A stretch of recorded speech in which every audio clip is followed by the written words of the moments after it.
Selamat malam pemirsa Jambi TV dimanapun berada, semoga dalam keadaan yang sehat walafiat.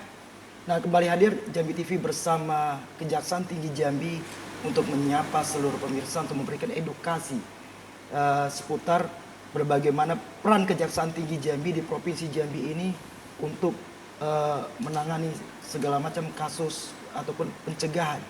Nah, pada segmen kali ini Kejati Jambi akan memberikan edukasi bersama Jambi TV seputar pilkada.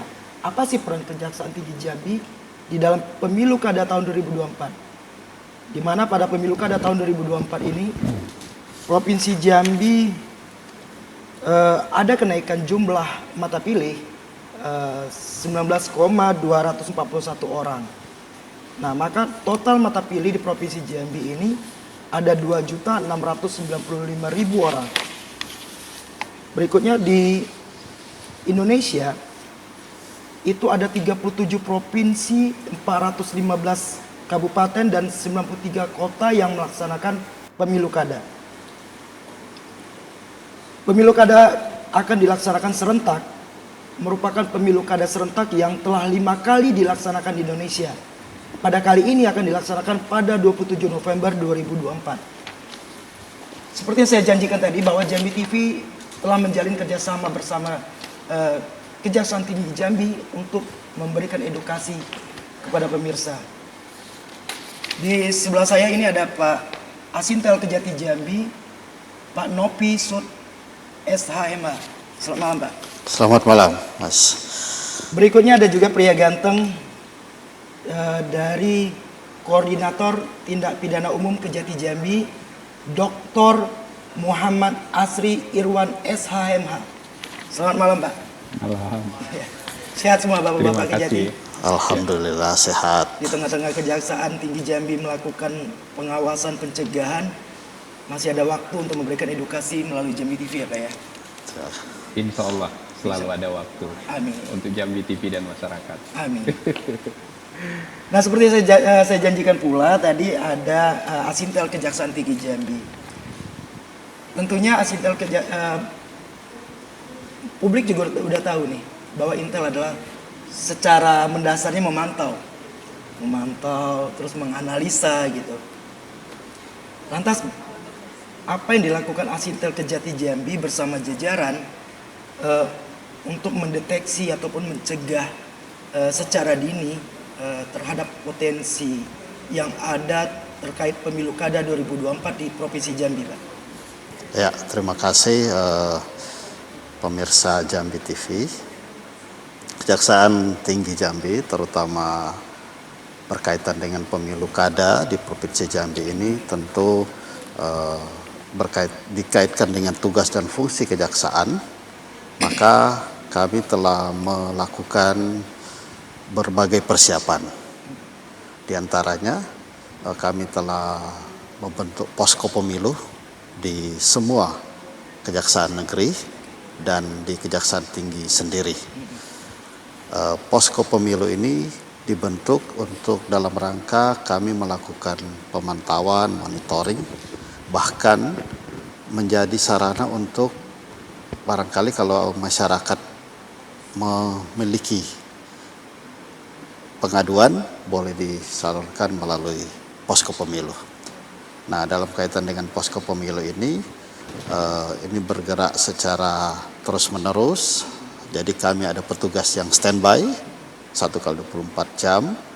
Kemudian tentu selanjutnya kami juga melakukan berbagai cara termasuk dengan teman-teman Jambi TV, sosialisasi melalui kegiatan penerangan hukum, melalui penyuluhan hukum, dalam rangka memastikan pelaksanaan pilkada ini berjalan dengan baik, dengan kondusif. Karena kita tahu Provinsi Jambi dalam penilaian peta kerawanan politik yang telah disampaikan oleh Bawaslu termasuk sebenarnya kategori kerawanan tidak termasuk yang tinggi. Namun demikian kan sedang ya. Tapi di beberapa kabupaten terdapat peta kerawanan yang tinggi. Nah, ini yang kemudian harus diantisipasi supaya bagaimana pelaksanaan pilkada nanti berjalan dengan baik, dengan lancar, kondusif, damai. Ini yang kami lakukan. Tadi ada pertanyaan saya untuk peran intelijen dari Kejaksaan Tinggi Jambi bersama jajaran. Apa yang dilakukan sejauh ini Pak gitu terkait pemilu kada ini? Ya, berkaitan dengan peranan intelijen, maka kami menyampaikan, kami juga terus melakukan kolaborasi, tentu koordinasi dengan lembaga-lembaga pelaksana seperti Bawaslu, KPU, dengan teman-teman intelijen daerah yang tergabung dalam Kominda, baik kepolisian, BINDA, TNI. Nah, ini dalam rangka antisipasi dan cegah dini, supaya sekali lagi tujuannya adalah bagaimana pemilu kada berlangsung di Provinsi Jambi dan di kabupaten-kabupaten ini berjalan dengan baik, dengan lancar. Kalaupun ada kondisi tertentu itu cepat diatasi. Salah satunya pencegahan tadi dengan melalui edukasi sosialisasi. Ya, Pak, ya. termasuk dengan kami melakukan penerangan hukum, sosialisasi.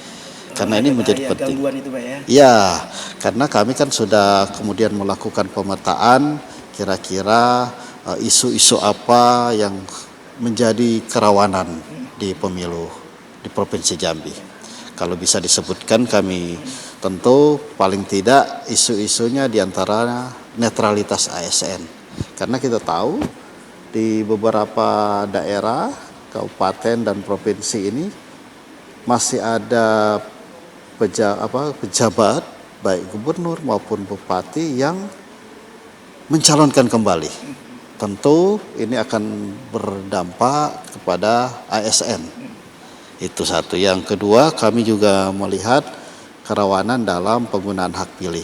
Ini bagaimana kemudian kita berupaya meningkatkan partisipasi dari masyarakat untuk mengambil bagian dalam pemilihan ini. Ya, apa ini namanya kan pesta demokrasi. Kalau pesta demokrasi berarti ini harus gembira, riang. Ya? Iya.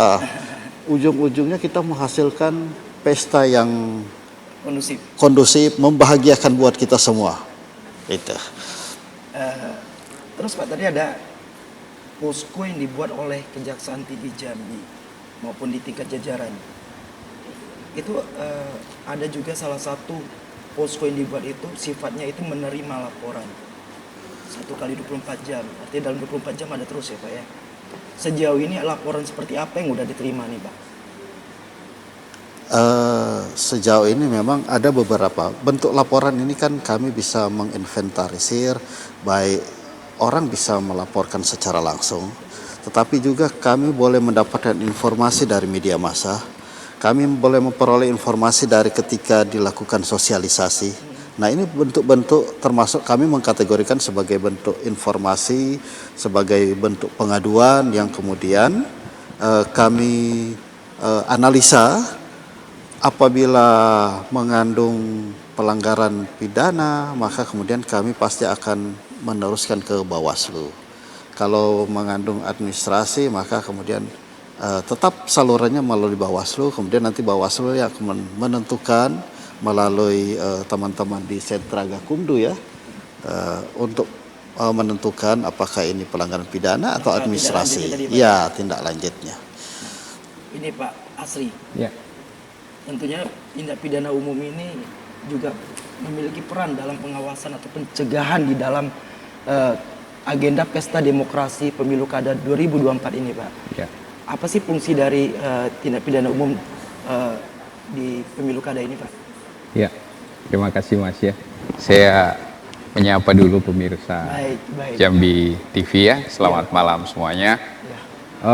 Saya menyambung apa yang disampaikan oleh beliau Pak Asintel tentang pesta demokrasi. Jadi kita lihat dulu adalah frame-nya terbesar adalah pesta demokrasi.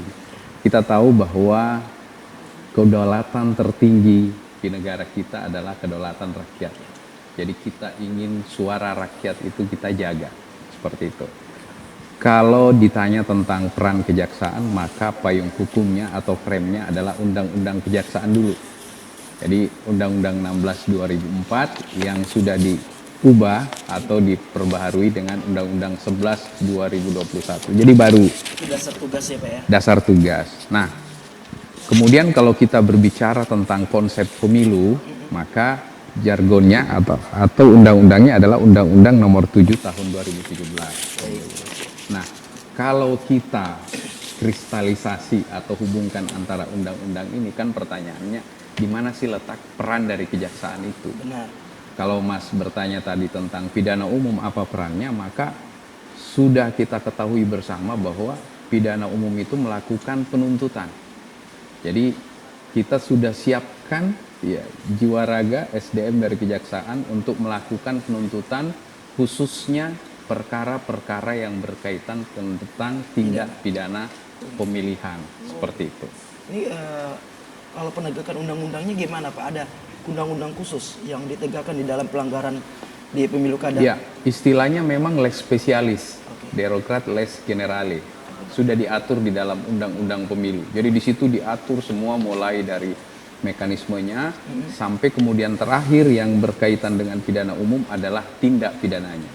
Kita tahu bahwa ada 3 ruang lingkupnya. Yang pertama adalah pelanggaran yang sifatnya administratif, yang kedua kode etik, melanggar etika, yang ketiga adalah tindak pidana. Kami ujung tombak melakukan penuntutan khususnya di tindak pidana berkaitan dengan pemilu. Contoh Itulah dari tindak pidana itu apa aja Pak yang di dalam dalam pemilu kada ini Pak? Kalau kita berbicara tentang pengalaman pilpres kemarin atau pileg, ada beberapa tindak pidana yang telah terjadi dan pernah kita alami. Kita lakukan penegakan hukumnya. Contohnya ada penggelembungan suara, satu. Yang kedua, memilih lebih dari 1 kali, itu tindak pidana juga. Dan yang ketiga, kita lagi benar-benar melihat di masyarakat. Karena yang paling sensitif itu adalah politik, money politik uang. Nah, ini yang paling rawan seperti disampaikan oleh Pak Asintel tadinya. Seperti itu. Sejauh ini gimana Pak menurut tadi dari intelijen udah memetakan nih kerawanannya seperti apa gitu. Iya. Kalau tindak pidana umum udah ada pemetaan nggak? Untuk saya berbicara by data dulu. Baik. Karena sekarang kan udah masuk masa-masa kampanye ya. Kampanye, Ya, mulai dari pendaftaran kemudian masa kampanye. Sampai sekarang ya alhamdulillah ya. Ya, kita berharap mungkin lebih bagus nggak ada, berarti pencegahannya jalan kan. Berarti terus bertahan dalam kondisi yang kondusif Pak ya? Iya. Jadi 0. Sekarang masih 0 ya. Kita berharap 0. Kalau berbicara tentang sebelumnya ada 14. Jadi di Kejaksaan Tinggi Jambi telah menyelesaikan 14 perkara. Dan itu sudah inkrah. 2004? Ya, Oke. dan itu sudah inkrah. Baik. Jadi 14 perkara itu mulai dari yang saya sebutkan ya, kalau kita cerita pidana umum, mulai dari pra penuntutannya, kemudian penuntutannya, kemudian sampai upaya hukum, dan sampai eksekusi, itu ada 14 perkara. Nah, ini yang perlu kita pelajari, tren perkembangan ini perlu kita pelajari. Oh, perkara-perkara apa sih yang terjadi kemarin, tahun lalu? Tahun kemarin ya, pada saat pelaksanaan pemilu. Pileg, pilpres. Oke. Begitu Mas. Lantas kalau secara kita berbicara tindak pidana, berarti ada pasal, ada juga punishment-nya ataupun sanksinya. Iya. Bisa disebutkan Pak itu seperti apa Pak? Iya. Jadi seperti biasa di undang-undang itu ya ada uraian tentang hal-hal apa yang kira-kira dilarang dan ada tindak pidana. Baik. Ada mekanisme. Nah, kalau kita berbicara tentang tindak pidana, itu diatur sendiri di Undang-Undang 7 2017.